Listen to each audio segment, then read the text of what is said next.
안녕하세요. 매일매일 습관처럼 매일 헌법. 오, 주말입니다. 토요일 즐거운 토요일. 자, 이제 11월 16일 토요일입니다. 요번 주도 또 이제 넘어가면 또 11월 중반이 넘어가는 거. 자, 일단은 주말하면 통치구조 맛집 정유영과 함께 합니다. 매일 헌법 오늘도 가보실까요? 자, 보겠습니다. 2024년 7급 자, 국가직 문제였죠. 16번 문제 통치구조 중에 헌법재판소 68조 1항 요건에 관한 심리였어요. 자, 일단 공권의 행사 불행사라든지 권리보이기라든지 이런 것들 갖춰야 되면 헌법재판소 헌법소원을 할 수 있습니다. 자, 한번 볼게요. 자, 헌법소원이죠. 헌법소원. 자, 이거 68조 1항, 2항 이렇게 두 조문을 두고 있어요. 이거 헌법재판소에서 하는 헌법소원은 현행헌법에 처음 들어왔어요.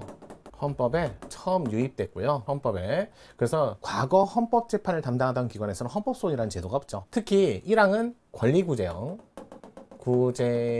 헌법소원이라고 하죠. 헌소. 줄여서 얘기하고요. 그 다음에 2항은 위헌심사형 헌법소원이라고 합니다. 위헌심사형 헌법소원은 법률 자체가 헌법에 반하는지 여부에 관한 문제고, 물론 재판의 전제가 돼서 할 수 있는 개념이지만 위헌법률 심판 자체에서는 법률 문제만 법치주의 원칙에 근거해서 헌법에 부합하느냐 부합하지 않느냐 이것만 따지기 때문에 어떻게 보면 이거는 객관적인 법치주의 질서를 확립하기 위한 쟁송 절차요.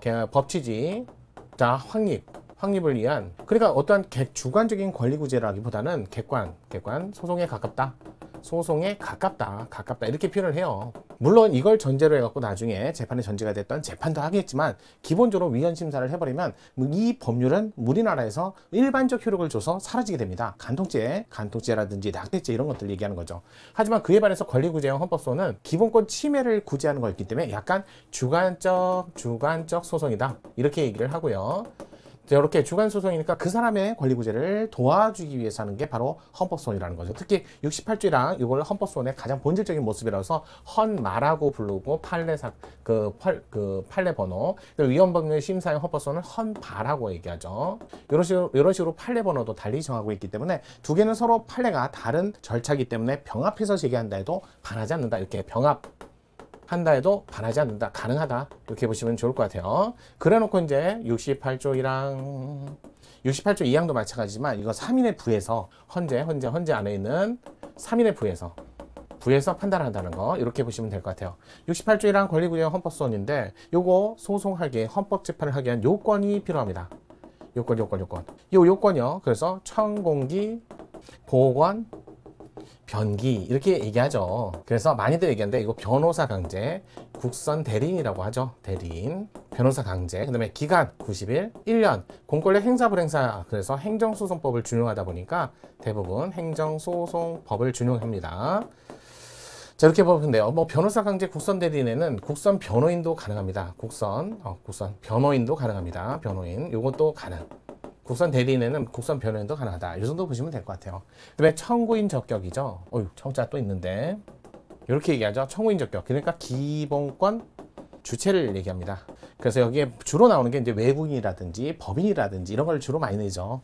그 다음에 공권력 행사 불행사. 요즘에 여기에 행사 불행사 이렇게 불행사 요걸 문제 많이 내고 있어요. 특히 공권력 행사가 아닌 거 해갖고 국무회의 심의, 법률안 제안, 또 예산, 그 다음에 감사원에서 설명해 주는 거지, 제시 이렇게 의견제 이런 것들은 공권력 행사 불행사가 되지 않아요. 대표적으로 요번 국가직 시험 문제에서 나왔던 요 문제에서는 방송통신위원회 또는 방송위원회에서 한 이런 내용에 대해서 공권력 행사로 본 판례를 이렇게 냈지만, 그래도 기본적으로 얘네들은 공권력 행사에 들어가지 않는 건 당연히 외워야 돼요. 자주 나오는 거니까요. 그 다음에 기본권 침해가 있어야죠. 기본권 침해인데 이게 현이라는 세 가지 자기 관련한 기본권. 그래서 고발인은 자기 사건과 관련 없으니까 기본권 관련 없으니까 그분은 여기에 헌법소원을 못한다. 직접 침해 따라서 제3자라든지 또는 간접 이런 말이 나오면 원칙적으로 안 되고 예외적으로 되는 경우는 있어요. 예외는 있어요.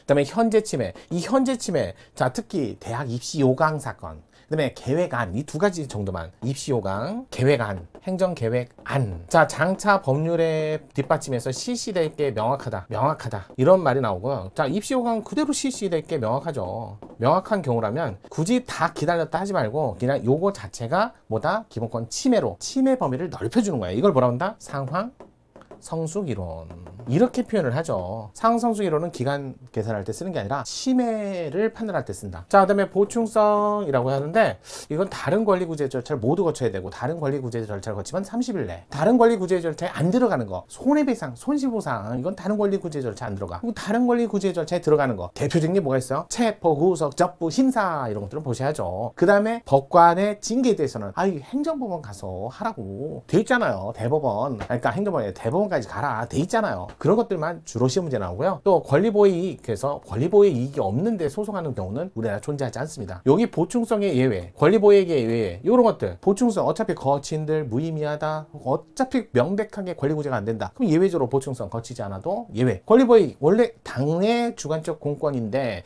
당사자 기본권 침해인데 이미 출소했어. 이미 출소했는데 다시 내가 편지를 보낼 일이 없잖아. 이럴 때 또 이미 출소했어. 내가 변호인과 만나는데 또 녹음을 당할 일이 없잖아. 그래도 객관적 헌법질서 수호유지 한마디로 또 헌법적 해명이 중요한 이런 경우라면 예외가 있다. 요거 예외 많이 나오잖아요. 이런 것들을 갖췄냐 갖추지 않았냐 3인의 부에서 모두의 합의로 부적법 각하 그럼 부적법 각하고 한 분이라도 다른 의견을 내면 그러면 본안 절차로 넘어가는 거. 이런 것들을 기본적으로 아셔야죠. 자, 옳은 것을 골라봐라 라는 문제였어요. 볼게요. 권리보호의 그래요. 소외이 소송제도에 필연적으로 내지 않은 요청 헌법소원제도 목적상 필수적 요건이라 할 것이고 당연한 요건이라 헌법소원 심판청구의 적법 요건 중에 하나로 권리보호의 이익을 요구하는 것은 청구인의 재판을 받을 권리를 침해한다고 볼 수 없습니다. 맞는 지문이죠. 맞는 지문. 이게 맞죠. 권리보호 이익이 없는 재판은 우리나라 민사, 행정 다른 게 저에게 경고음을 알리네요. 가끔 이렇게 중간중간에 뭐가 들어가도 좀 궁금하고 그러면서 정신 번쩍